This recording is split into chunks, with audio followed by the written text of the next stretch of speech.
Dalam dunia perhotelan, ada sebuah istilah yaitu kebijakan overbooking. Apa sih yang dimaksud dari kebijakan ini? Izinkan saya, Priscilla Vena Adelia dari kelas 2B, menjelaskan tentang materi ini.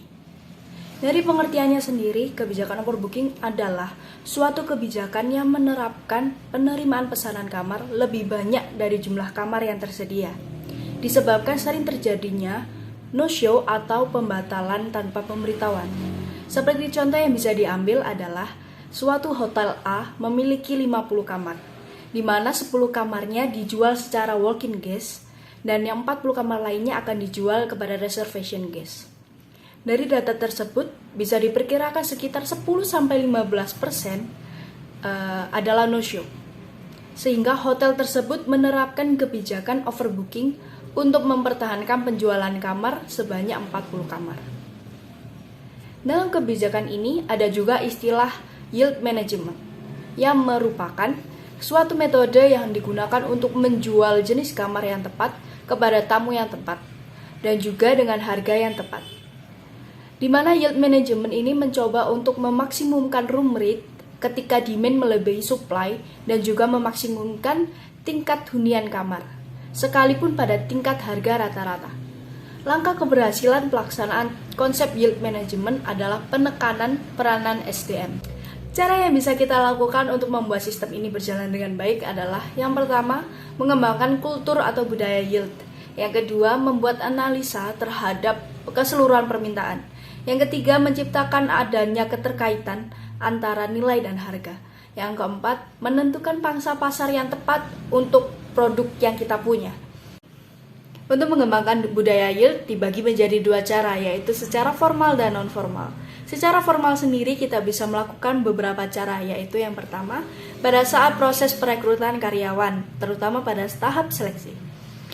Pada tahap ini kita harus benar-benar selektif untuk memperoleh karyawan yang memiliki pengetahuan dan kemampuan teknologi informasi dan analisis, dan juga ketika menempatkan karyawan, kita harus sesuai dengan keahlian dan kemampuan yang dimilikinya. Yang ketiga, menggunakan kriteria kinerja yield management guna mengevaluasi kinerja FO atau usaha perhotelan secara keseluruhan. Yang ketiga, memasukkan yield management serta aktivitas kegiatan untuk memperkirakan dalam uraian tugas. Yang keempat, membuat forecasting komite dengan melibatkan semua manajer departemen. Yang terakhir, memperbaiki sistem remunerasi sebagai kontrak prestasi peningkatan kinerja operasional yang dihasilkan melalui yield management. Sedangkan jika secara non-formal yaitu dengan cara yang pertama, memberikan contoh tentang komitmen tinggi terhadap aplikasi konsep yield management. Yang kedua, memberikan batas toleransi terhadap kesalahan tertentu, terutama pada tahap pelaksanaan sistem ini. Yang ketiga, tidak hanya melibatkan manajer divisi kamar, akan tetapi seluruh manajer yang ada di hotel. Yang keempat, usahakan dalam pelaksanaan konsep ini, segala sesuatu menjadi sederhana dan mudah dimengerti. Yang terakhir, memberikan penghargaan kepada karyawan yang melaksanakan konsep ini dan memberikan masukan ide-ide yang lain. Baik, untuk selanjutnya saya akan menjelaskan tentang cara membuat analisis terhadap keseluruhan permintaan kamar. Analisis permintaan sendiri memiliki arti alat yang dipergunakan untuk memonitor dan menangkal tekanan internal dan eksternal yang berpengaruh terhadap kemampuannya untuk mencapai penghasilan yang tinggi. Adapun tujuannya yaitu untuk mengetahui dan mengambil langkah-langkah sehingga memperoleh posisi pasar yang kuat. Analisis ini meliputi yaitu yang pertama, kompilasi pasar yang berkaitan dengan lokasi hotel, yaitu karakteristik lokal, demografi, transportasi, dan lain sebagainya. Yang kedua yaitu menentukan sumber permintaan yang potensial di daerah hotel yang bersangkutan sebagai petunjuk sehingga diperoleh permintaan total secara kuantitatif. Yang ketiga yaitu mengidentifikasi pesaing dan keuntungan relatif yang dapat diperoleh hotel. Yang keempat, mendapatkan informasi tentang kekuatan dan kelemahan yang dimiliki oleh hotel pesaing ataupun hotel itu sendiri.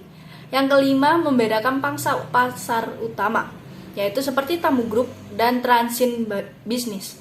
Yang keenam, memperkirakan permintaan kamar, baik secara finansial maupun non-finansial.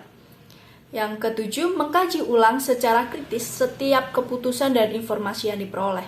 Yang kedelapan, mendengar dan berbicara dengan staf atau karyawan untuk mendapatkan ide-ide baru sehingga dapat diperoleh analisis yang berkualitas. Yang terakhir, untuk mendapatkan informasi yang akurat, maka perlu berita-berita yang terkini dari surat kabar. Serta kita juga harus menjalin hubungan dengan birokrasi.